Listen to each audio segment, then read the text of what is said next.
მხარდაჭერითა და ორგანიზებით მოიწყო წიგნების გამოფენა გაგება.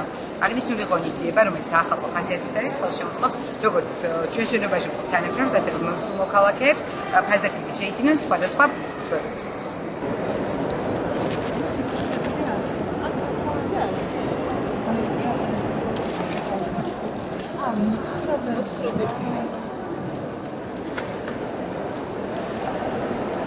დღეს თბილისის იუსტიციის სახლი წიგნების გამოფენა გაყიდვას მასპინძლობს. აქ რამდენიმე გამომცემლობა არის წარმოქმნილი, მათ შორის არის ბაქოს ლოკალური გამომცემლობა, ინტელექტი და ასე შემდეგ. შესაბამისად, აქ მოსულ ყველა მომხმარებელს და მათ შორის იუსტიციის სახლის თანამშრომლებს საშუალება აქვს, რომ სპეციალური ფასდაკლებით შეიძინონ სხვადასხვა ტიპის წიგნები.